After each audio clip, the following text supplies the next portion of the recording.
JKSSB exam की एक MCQ series हम स्टार्ट कर चुके थे। स्पेशली जो भी एग्ज़ाम होने जा रहे हैं उन एग्ज़ाम की मैं बात करूंगा, तो आपके लिए काम आने वाली डे 5 रहने वाला है। पीडीएफ आपको टेलीग्राम पर मिल जाएगा। लेकिन आज का स्पेशल ये रहने वाला है कि जो आज का सेशन रहने वाला है, यहाँ पर सिर्फ जनरल अवेयरनेस मतलब जीके वाला जो पोर्शन है वहाँ के क्वेश्चन आपके सामने आएंगे और 50 के आसपास क्वेश्चंस, अप्रॉक्सीमेट 50 क्वेश्चंस आपके सामने आज के इस वीडियो में आएंगे, जो कि अपने इम्पोर्टेंट रहने वाले हैं। और आप चेक भी कर सकते हो आपकी तैयारी किस लेवल तक जा रही है, कितना आपको प्रिपरेशन वगैरह के। कुछ क्वेश्चन ऐसे जो बिल्कुल बेसिक लेवल के, कुछ अच्छे लेवल के भी, मिक्स लेवल के क्वेश्चन आपके सामने आज मैं लेकर आ रहा हूँ। तो स्टार्ट करेंगे आज के इस वीडियो को। पीडीएफ आपको टेलीग्राम पर मिल जाएगा। वीडियो को अपने शेयर करना है। फर्स्ट क्वेश्चन आपके सामने स्क्रीन में आ रहा है। यहाँ पे कहा जा रहा था first country which discovered sea route of India. इनमें से कौन सी कंट्री थी जिसने सबसे पहले जो इंडिया की तरफ सी रूट डिस्कवर करा था? तो आपने वास्को ड गामा का नाम सुना था। 1498 में इंडिया में एंट्री हुई थी। तो वो किसकी तरफ से आया था? पुर्तगालियों की तरफ से आया था। तो पोर्चुगल, ऑप्शन नंबर ए देखने को मिल रहा है, वो करेक्ट आंसर हो जाएगा।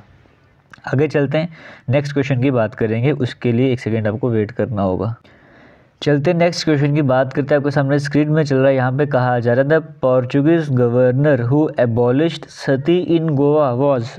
पुर्तगाली के ऐसे गवर्नर थे जिन्होंने सती सिस्टम को ख़त्म कर दिया था। स्पेशली गोवा की बात करी जा रही है।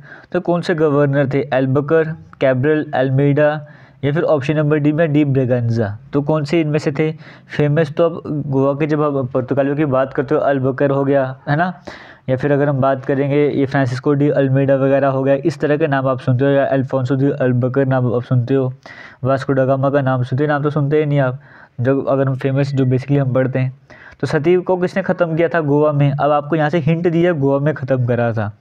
तो आपको जब पढ़ाया गया उसमें बताया गया था कि अल्फोंसो दी अल्बकर की बात करें, 1510 का टाइम पीरियड था जब गोवा को कैप्चर करा था, अपने कंट्रोल में कर लिया था। बीजापुर के सुल्तान हुआ करते थे इस्माइल आदिल, है ना, उनसे धोखा हुआ था और जैसे भी धोखा देके जिस भी तरीके से करके तो गोवा को अपने कंट्रोल में किया था। फिर वहाँ पे सती का सिस्टम को ख़त्म कर दिया था, एबॉलिश किया था। तो अल्बकर यहाँ पर जो है वो करेक्ट आंसर हो जाएगा। आगे चलेंगे, थर्ड क्वेश्चन की बात करेंगे। कहा जा रहा है which was the earliest settlement of the Dutch in India. Dutch जब आए थे इंडिया में तो उन्होंने स्टार्टिंग में सेटलमेंट कहाँ पे स्टार्ट करी थी? मसूलीपट्टनम, पुलिकैट, सूरत या फिर अहमदाबाद। 4 ऑप्शन आपको दिए गए हैं, बताना है करेक्ट आंसर क्या हो जाएगा। देखो, अगर हम डच की बात करेंगे तो अगर डच की बात जैसे अगर हम पुलिकैट, जैसे कहाँ कई बार कहते हैं पुलिकैट की जगह आपको तमिलनाडु लिखा होगा, क्योंकि तमिलनाडु प्रेजेंट में जो तमिलनाडु है उसी के अंदर पुलिकैट आया करता था। जो प्रेजेंट में आंध्र प्रदेश है उसी में मसूलीपट्टनम आया करता था। तो ऐसे भी ऑप्शन हो सकते हैं ना। तो 1605 की अगर हम बात करेंगे, ये मसूलीपट्टनम वाले साइड में गई, तो फिर 1610 में पुलिकैट वाले साइड में आए थे, 1600 फिर 1516 में जाके तो सूरत वाले साइड में आए थे ना। इस तरह से सीक्वेंस चल रही थी। तो पहले मसूलीपट्टनम में आपको देखने को मिल रहा है, तो ऑप्शन नंबर ए ही यहाँ पे करेक्ट आंसर हो जाएगा। आगे चलेंगे, which among the following gharanas of Hindustani classic music is the oldest one. इनमें से कौन सा घराना जो है, 4 ऑप्शन आपको दिए गए, सबसे पुराना वाला है? आगरा घराना, ग्वालियर घराना, मेवाती घराना या फिर जयपुर घराना। तो यहाँ पे जो करेक्ट आंसर हो जाएगा वो ग्वालियर घराना हो जाएगा, जो कि अकबर के टाइम पीरियड भी आएगा। अकबर के कैसे, जो अकबर ने इसकी बिगिनिंग कराई थी, स्टार्टिंग करवाई थी, है ना। और जो फेमस हम तानसेन नाम सुनते हैं, जो इस दरबार के सबसे रॉयल हुआ करते थे, मतलब सबसे बड़े इस कैटेगरी में आया करते। तानसेन की बात करें, वो ग्वालियर घराना की जब स्टार्टिंग होती उस टाइम पे वही थे, वहाँ पे हुआ करते थे। और भी कई सारे नाम थे, लेकिन जो फेमस नाम है वो तानसेन वाला आता है, उसी टाइम पीरियड की बात करते हैं। तो ग्वालियर घराना जो है वो क्लासिकल म्यूज़िक, हिंदुस्तानी क्लासिकल म्यूज़िक में जो घराना है उसमें से सबसे पुराना माना जाता है। ऑप्शन नंबर बी यहाँ पे करेक्ट आंसर हो जाएगा। Who among the following is considered as the father of Carnatic music. इनमें से कौन है जिन्हें फादर ऑफ कार्नेटिक म्यूजिक के नाम से जाना जाता है? 4 ऑप्शन आपको दिए गए, स्क्रीन में आप इन्हें पढ़ भी सकते हो, समझ भी सकते हो। बट जो करेक्ट आंसर हो जाएगा वो हो जाएगा पुरंदर दास। ये जो ऑप्शन नंबर सी देखने को मिल रहा है, ये करेक्ट आंसर हो जाएगा। पुरंदर दास जी की बात करें, फादर ऑफ कार्नेटिक म्यूजिक कहा जाता है, या फिर कर्नाटका संगीत पितामह इस तरह से, या फिर कई बार खाली संगीत पितामह के नाम से भी जाना जाता है। और फेमसली कर्नाटका संगीत पितामह के नाम से जाना जाता है। Option number C correct answer हो जाएगा। आगे चलेंगे, which one of the following mountain peaks is not in India. में से कौन सी माउंटेन पीक ऐसी जो इंडिया में नहीं है? देखो, अगर कंचनजंगा K2 की बात करेंगे, इंडिया वाले साइड में आ जाती है ना, थोड़ा नेपाल थोड़ा इंडिया दोनों साइड आ जाता है। तो ऑप्शन नंबर डी तो इंडिया में है, सिक्किम वाली साइड में अगर हम लेके चलेंगे तो ये तो इंडिया में आता है। माउंट कामेत की बात करेंगे, ये उत्तराखंड वाले साइड में आ जाता तो इंडिया में आ जाएगा। नंदा देवी की बात करेंगे उत्तराखंड वाले साइड में, तो ये भी इंडिया में आ जाएगा। अन्नपूर्णा की बात करेंगे, ये नेपाल वाले साइड में आता, तो आपसे वही तो पूछेगा इंडिया में कौन सा नहीं है। अन्नपूर्णा नेपाल में आता टोटली, तो option number A correct answer हो जाएगा। Which one of the following states has the longest coast line? Coast line सबसे बड़ी किसके, बड़ा कॉमन सा और बड़ा नॉर्मल सा क्वेश्चन बन जाता है ये, तो गुजरात का कोस्ट लाइन सबसे बड़ा आ जाता है। ऑप्शन नंबर ए यहाँ पे करेक्ट आंसर हो जाएगा। आगे चलते हैं, नेक्स्ट क्वेश्चन की बात करेंगे। एक तो बार बार मिनिमाइज हो जाता है ना, एक सेकंड रुक जाओ। आगे चलते हैं, नेक्स्ट क्वेश्चन की बात करेंगे। आपके सामने स्क्रीन में आ रहा है, plains of India are formed by the alluvial deposits brought by the river. देखो जैसे जब आप इंडिया के बारे में पढ़ते हो तो वहाँ पर आप जैसे उसके बारे में देखते हो कि जैसे हिमालयन माउंटेन्स की बात करते हो ना, वो कैसे प्लेट्स टकराई थी, तो वो हिमालय के जो फॉर्मेशन वगैरह हुई थी, तो आज भी हिमालय ग्रो करते रहे, जैसे यंग फोल्ड माउंटेन के नाम से जाना जाता है। फिर ये तो हो गया माउंटेन्स का मतलब जो एरिया बन जाता है। फिर प्लेन्स के बारे में पढ़ते हो, प्लेन्स कैसे बने थे, तो नदियाँ जो मिट्टी अपने साथ लेकर आई थी, उन मिट्टियों के जो काफ़ी टाइम तक वो एक साथ रुकती गई वहाँ पर, तो लाइन फर्टाइल भी है, वो प्लेन वाला इलाका बन गया। तो वही प्लेन ऑफ इंडिया की बात करते हैं, किससे बना आपसे वो पूछा, तो गंगा ब्रह्मपुत्र इंडस इनकी वजह से बना, उनकी ट्रिब्यूटरी से मिलकर बना, तो ऑप्शन नंबर बी यहाँ पे करेक्ट आंसर हो जाएगा। आगे चलेंगे, नेक्स्ट क्वेश्चन की बात करेंगे। मैच द फॉलोइंग वाली कैटेगरी है, यहाँ पर आपको बताना है कौन सा लिस्ट 1 और लिस्ट 2 आपके सामने दी गई है, आपको पेयर जो है यहाँ पे मैच करना और बताना करेक्ट आंसर क्या हो जाएगा। देखो सबसे पहले अगर हम बात करेंगे पीर पंजाल की बात कर रहे हैं, तो पीर पंजाल जम्मू वाले साइड में आ जाएगा, जम्मू कश्मीर में आ जाएगा। इसका मतलब ए का जो 3 बन जाएगा। धौलाधर की बात करेंगे, हिमाचल वाली साइड में आ जाएगा, तो बी का जो 4 बन जाएगा। ए का बनना चाहिए 3 और बी का बनना चाहिए 4। ए का बनना चाहिए 3 और बी का बनना चाहिए 4, ऐसा इसमें भी और इसमें भी है, यानी कि ऑप्शन नंबर बी सही होगा, फिर सी सही होगा। आगे चेक कर लेते हैं, ये मिशमी हिल्स आपको देख रहा हो ऑप्शन नंबर डी में, मिशमी हिल्स कहाँ पे, अरुणाचल प्रदेश में आती हैं, है ना, नॉर्थ ईस्टर्न साइड में अरुणाचल प्रदेश में, तो डी का 1 होना चाहिए। अब डी का 1 किस में है, डी का 1 तो ऑप्शन नंबर बी में है, तो वही करेक्ट आंसर हो जाएगा। और बच गया था हमारे पास क्या, नाग तिब्बा, और बच गया था उत्तराखंड या उत्तरांचल, पहले था उत्तराखंड है, तो ऑप्शन नंबर जो आपको सीक्वेंस दिख रही थी बी वाली, वो करेक्ट आंसर हो जाएगा। सीक्वेंस आपको बतानी थी, आपने सीक्वेंस बिल्कुल सही तरीके से बता दी। आगे चलते नेक्स्ट क्वेश्चन की बात करेंगे।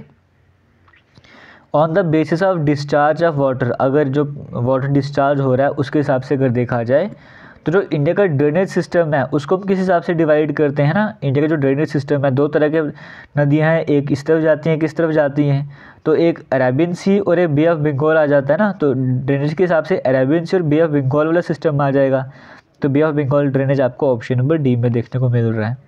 आगे चलेंगे, what is the total length of Indus river which flows in India, इसका जो करेक्ट आंसर है आप मुझे कमेंट सेक्शन में कमेंट करके बता दो। Chenab and Ravi are the tributaries of which river, Chenab और रावी की बात करें किसकी ट्रिब्यूटरी है ना, बड़ा बेसिक सा क्वेश्चन है। झेलम, चेनाब, रावी, ब्यास, सतलुज, ये सब किसकी ट्रिब्यूटरीज हैं, इंडस नदी की ट्रिब्यूटरीज हैं। तो चेनाब और अभी नाम है ना रावी का, तो इंडस में आ जाता है, option number C correct answer हो जाएगा। आगे चलेकर नेक्स्ट क्वेश्चन की बात करेंगे। हेमावती, भवानी और अमरावती की बात करेंगे, कौन सी नदी की ट्रिब्यूटरीज आपसे वो पूछा जा रहा है, तो ये कावेरी नदी की ट्रिब्यूटरीज हैं, तो ऑप्शन नंबर ए यहाँ पे करेक्ट आंसर हो जाएगा। नेक्स्ट क्वेश्चन की बात करेंगे, आपके सामने स्क्रीन में चल रहा है। When was the first modern Olympic games held, पहली बार जो ओलंपिक गेम्स हुई थी वो कब हुई थी, मॉडर्न ओलंपिक गेम्स की बात करी जा रही है। समर ओलंपिक्स के नाम से भी जाना जाता था, तो 1896 का वो टाइम पीरियड था, option number B correct answer हो जाएगा। उम्मीद करता हूँ आपको इनमें से कई सारे क्वेश्चंस का आंसर पता भी होगा। आगे चलते नेक्स्ट क्वेश्चन की बात करेंगे। The background colour of Olympic games is, जो ओलंपिक गेम्स की ओलंपिक फ्लैग की बात करेंगे, बैकग्राउंड कलर कैसे रहता है। जनरली आप देखते हो वाइट कलर का बैकग्राउंड होता है और उसके ऊपर 5 तरह की रिंग्स होती हैं। रिंग्स का कलर भी कई बार पूछ लिया जाता है ना, वो भी आपको पता होना चाहिए। जैसे ब्लू कलर की रिंग होती है, फिर ब्लैक कलर की भी होती है, येलो कलर की होती है, ग्रीन कलर की होती है, रेड कलर की होती है, इस तरह से 5 रिंग्स भी होती हैं और वाइट कलर का बैकग्राउंड आपको देखने को मिलता है। तो ऑप्शन नंबर बी में वाइट है, वो करेक्ट आंसर हो जाएगा।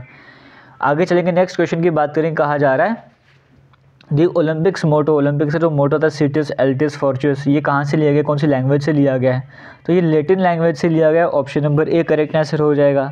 और एग्जाम में कई बार इसका मतलब भी पूछ लेता है, क्या हो जाता है, तो लैटिन लैंग्वेज से लिया गया। लैटिस लैंग्वेज में सिटिस का मतलब हो जाएगा फास्टर, है ना, सिटिस का मतलब हो जाएगा फास्टर। एल्टियस की बात करें, इसका मतलब हो जाएगा हायर, फास्टर, हायर। और फोर्टिस की बात करेंगे तो इसका हो जाएगा स्ट्रॉन्गर। तो आप ऐसे भी याद कर सकते हो, फास्टर, हायर, स्ट्रॉन्गर, ये ओलंपिक का मोटो बन के निकलता है सामने ना। जब ओलंपिक कमेटी बनी थी, इंटरनेशनल ओलंपिक कमेटी, तब ये करा गया था, जो है मोटो डिज़ाइन करा गया था। आगे चलेंगे, नेक्स्ट क्वेश्चन की बात करेंगे। कहा जा रहा है the first Asian games was held in, पहली बार जो एशियन गेम्स हुई थी वो कब हुई थी, आपसे यहाँ पर वो पूछा जा रहा है। तो 1951 में हुई थी न्यू दिल्ली में, तो ऑप्शन नंबर ए यहाँ पर करेक्ट आंसर हो जाएगा। आगे चलेंगे, नेक्स्ट क्वेश्चन की बात करेंगे। कहा जा रहा है the sports kabaddi has how many players in a team, एक टीम में कबड्डी की बात करेंगे कितने प्लेयर होते हैं। तो 7 प्लेयर, 7 प्लेयर होते हैं हर एक टीम में, और बाकी 5 सब्स्टिट्यूट भी होते हैं ना, 5 सब्स्टिट्यूट रहे होते हैं। तो ऐसे प्लेयर कितने होते हैं, 7 प्लेयर होते हैं जो खेल रहे होते हैं टाइम पे, प्रेजेंट टाइम में एक टीम की तरफ से। तो option number B correct answer हो जाएगा। आगे चलते हैं, इन बेसबॉल, बेसबॉल की अगर हम बात करेंगे, द टू अपोजिंग टीम, जो अपोजिंग टीम हो रही होती है दोनों, वो उसमें कितने प्लेयर होते हैं, मतलब हर एक टीम में बेसबॉल में कितने प्लेयर होते हैं। सिंपली आपसे ये पूछ रहा है, तो 9 प्लेयर्स होते हैं, ऑप्शन नंबर भी करेक्ट आंसर हो जाएगा। स्टॉक असिस्टेंट, वेटरनरी फार्मासिस्ट या वाइल्ड लाइफ गार्ड या फॉरेस्टर की बात करेंगे, इन सभी के कोर्सेज के लिंक आपको वीडियो के कमेंट सेक्शन में मिल जाएंगे, पिन करो सबसे ऊपर वही कमेंट होगी, वहाँ पे जाके आप उनको ज्वाइन करना चाहते हो ज्वाइन कर सकते हो, या फिर टेस्ट सीरीज़ ज्वाइन करना चाहते हो तो टेस्ट सीरीज़ का लिंक भी आपको वीडियो के कमेंट सेक्शन में मिल जाएगा, वहाँ पर जाके आप टेस्ट सीरीज़ को भी ज्वाइन कर सकते हो। और बाकी टेलीग्राम का लिंक भी आपको कमेंट सेक्शन में ही मिल जाएगा, डिस्क्रिप्शन बॉक्स भी मिलेगा, वहाँ पे जाके टेलीग्राम भी ज्वाइन कर लेना। और टेलीग्राम पर आपको पीडीएफ्स वगैरह मिल जाएंगे, और पुरानी कई सारी बुक्स भी वहाँ पर अवेलेबल हैं, आप उनकी हेल्प से भी आकर तैयारी कर सकते हो। और अपडेट भी आजकल मैं वहाँ पर देते जा रहा हूँ, तो वो भी आपके लिए इंपॉर्टेंट बन जाता है। फिलहाल नेक्स्ट क्वेश्चन की बात करेंगे, और वीडियो को शेयर ज़रूर कीजिएगा। Badminton playing field is called as, जहाँ पर बैडमिंटन खेला जाता है वो जो फील्ड होती है उसे क्या कहा जाता है, उसे किस नाम से जाना जाता है, कोर्ट, ट्रैक, फील्ड या फिर डायमंड। तो कोर्ट के, बैडमिंटन कोर्ट हम बोलते हैं ना, तो कोर्ट के नाम से जाना जाता है, option number A correct answer हो जाएगा। आगे चलेंगे, नेक्स्ट क्वेश्चन की बात करेंगे। और इससे पहले जितने भी एमसीक्यू सीरीज़ है, स्पेशली जेकेएसएसबी वाली, जेकेएसएसबी एग्ज़ाम क्वेश्चन के नाम से प्लेलिस्ट बनी है, वहीं पर ये वाली वीडियो भी ऐड होगी, पुराने वीडियोस भी सभी वहाँ पर एडिड है, चाहे स्टॉक असिस्टेंट के टाइम की बात करें, चाहे वीएलडब्ल्यू के टाइम की बात करें, चाहे इससे पहले एसआई के टाइम की बात करेंगे, जो भी जेकेएसएसबी एग्ज़ाम की सीरीज़ है बेस्ट वाली, वो सारी वहाँ पर अपलोडेड है, उस प्लेलिस्ट में जाकर आप वीडियोस देख सकते हो। Rink is the playing area which sport, rink जो है, जैसे आप भी आपको कहा ना बैडमिंटन का एरिया कौन सा था, कोर्ट, तो रिंक जो है कौन से स्पोर्ट्स का एरिया, जहाँ पे रिंक में कौन सी गेम खेली जाती है, आइस हॉकी, स्केटिंग की बात करेंगे, वो उसकी गेम, उसका एरिया रहता है, प्लेइंग एरिया आप कह सकते हो, तो option number A correct answer हो जाएगा। आगे चलेंगे, नेक्स्ट क्वेश्चन की बात करेंगे। विच of the following is not a vector quantity, इनमें से क्या वेक्टर क्वांटिटी नहीं है ना। वेक्टर क्वांटिटी नहीं है, इसका मतलब क्या होनी चाहिए, स्केलर होनी चाहिए। स्केलर का मतलब कि आपको बताने के लिए सिर्फ मैग्नीट्यूड चाहिए, डायरेक्शन की कोई ज़रूरत नहीं है। वेलोसिटी, डिस्प्लेसमेंट, टॉर्क, इन सभी में आपको डायरेक्शन भी बतानी होती है, लेकिन स्पीड में डायरेक्शन की ज़रूरत नहीं है, क्योंकि speed equal to distance upon time, distance भी तो वही है, स्केलर है, इसका मतलब स्पीड जो है वो वेक्टर क्वांटिटी नहीं है, option number A correct answer हो जाएगा। आगे चलेंगे, kilowatt hour is the unit of, kilowatt hour किसकी यूनिट है ना, तो 1 किलोवाट आवर हम जनरली यूज़ करते हैं, तो ये एनर्जी की यूनिट है। और कई बार पूछ रहा था एग्जाम में कि 1 किलोवाट आवर किसके बराबर होता है, ये होता है 3.6 × 10⁻⁶ जूल के बराबर होता है। तो वो जिस भी ऑप्शन में देखने को मिलेगा वो भी उस पर भी आपको ध्यान देना होगा। आगे चलते हैं, नेक्स्ट क्वेश्चन की बात करेंगे। Solar energy is due to, solar energy का रीज़न क्या होता है, आपसे वो पूछा जा रहा है यहाँ पर। तो यहाँ पर आपको कहा जा रहा था कि solar energy is due to, solar energy का रीज़न क्या होता है, सन के अंदर कौन सी रिएक्शन हो रही होती है, फ्यूज़न रिएक्शन, फिशन होती है, कंबशन या फिर केमिकल रिएक्शन होती है। तो जनरली देखा जाए तो फ्यूजन रिएक्शन वहाँ पर होती है, option number A correct answer हो जाएगा। आगे चलेंगे, नेक्स्ट क्वेश्चन की बात करें। कहा जा रहा है myopia is a disease connected with, myopia की बात करेंगे, किसकी बीमारी रहती है, लंग्स की, ब्रेन की, ईयर्स की, फिर आइज़ की, तो आंखों की बीमारी रहती है। मायोपिया का मतलब क्या है कि आपके पास की नज़र, इसे शॉर्ट साइटेडनेस के नाम से जाना जाता है, आपके पास की नज़र ठीक है लेकिन दूर की नज़र कमज़ोर है और नेगेटिव पावर इसमें रहती है, तो मायोपिया आंखों की बीमारी है, option number D correct answer हो जाएगा। नेक्स्ट क्वेश्चन की बात करेंगे। कहा जा रहा है no matter how far you stand from a mirror your image appears erect, कोई फ़र्क नहीं पड़ता आप मिरर से कितने डिस्टेंस पे खड़े हो, आपकी इमेज हमेशा सीधी ही बनने वाली है। अगर आपका सर ऊपर आता तो सर ऊपर ही बनेगा, कभी भी सर नीचे की तरफ उल्टा नहीं चला जाएगा। तो कौन से मिरर की यहाँ पे बात करी जा रही है, एक तो आपको इतना पता है इस केस के बारे में अगर हम बात करेंगे कि प्लेन मिरर में तो इमेज जो है वो एरेक्ट बनती है, तो प्लेन यहाँ पर भी है, प्लेन यहाँ पर भी है, ये तो हटा दो, यहाँ पे प्लेन का नाम देखने को मिल ही नहीं रहा। तो अगर हम कन्वेक्स की बात करें, कन्वेक्स केस में भी जो है अगर डिस्टेंस के हिसाब से देखा जाए तो इमेज डिस्टेंस से फ़र्क नहीं पड़ता, इमेज एरेक्ट ही बनती है वहाँ पर भी, है ना। तभी तो हम जो साइड रियर व्यू मिरर होते हैं वहाँ पे ये यूज़ करते हैं वहाँ पे, ताकि इमेज हमें सीधे दिखे वहाँ पे जाके। तो प्लेन हो या कन्वेक्स कोई भी होगा तो इमेज एरेक्ट दिखेगी, option number A correct answer हो जाएगा। आगे चलेंगे, नेक्स्ट क्वेश्चन की बात करेंगे। कहा जा रहा है क्रायोजेनिक इंजन्स की बात करेंगे, इनकी एप्लीकेशन, इन्हें हम कहाँ पर यूज़ करते हैं। रॉकेट टेक्नोलॉजी में हम यूज़ करते हैं ना बेसिकली इसको, क्रायोजेनिक इंजन को, जो लो टेम्परेचर पे माइनस टू टेम्परेचर रेंज होती है वहाँ पर भी ये काम करते हैं, तो स्पेशली इसलिए डिज़ाइन करा जाता है इनको। तो क्रायोजेनिक फ्यूल वगैरह यूज़ करते हैं ये, फिलहाल रॉकेट टेक्नोलॉजी में यूज़ करा जाता है, तो option number A correct answer हो जाएगा। आगे चलेंगे, नेक्स्ट क्वेश्चन की बात करेंगे। कहा जा रहा है विच one of the following is a non dimensional quantity, इसमें से क्या है जिसकी कोई डायमेंशन नहीं होती। तो स्ट्रेन ऑप्शन नंबर ए में ही देखने को मिल रहा है। स्ट्रेन होता क्या है, स्ट्रेन क्या होता है ना, स्ट्रेन होता है change in dimension upon original dimension, मतलब आपने किसी चीज़ की लेंथ को बढ़ा दिया ना, तो किसी पे स्ट्रेस वगैरह लगा, उसकी लेंथ वगैरह बढ़ गई। जो डेला मतलब चेंज इन लेंथ, लेंथ में कितना चेंज है और पहले कितनी लेंथ थी, है ना। तो लेंथ के साथ यूनिट मीटर, नीचे भी मीटर, कट जाएंगे तो कोई यूनिट बचेगी नहीं, कोई डायमेंशन बचेगी नहीं, इसलिए इसको नॉन डायमेंशनल क्वांटिटी कहते हैं, तो इसकी यूनिट भी नहीं होती। Option number A correct answer हो जाएगा। आगे चलेंगे, नेक्स्ट क्वेश्चन की बात करेंगे। कहा जा रहा है a nuclear reaction must be balanced in terms of, एक न्यूक्लियर रिएक्शन की बात करेंगे, उसे बैलेंस होना पड़ता है किसके हिसाब से देखा जाए तो यहाँ पे मास और एनर्जी ऑप्शन नंबर डी में देखने को मिल रहा है ना, रिएक्ट प्रोटेक्टेड साइड, दोनों साइड में जो मास नंबर वगैरह सेम होने चाहिए इस तरह से करके, तो option number D correct answer हो जाएगा। आगे चलेंगे, नेक्स्ट क्वेश्चन की बात करें। कहा जा रहा है for taking the clinical photograph of bones we use, अगर हमें फोटोग्राफ लेनी है बोन की तो हम क्या यूज़ करते हैं, बड़ा बेसिक सा क्वेश्चन है।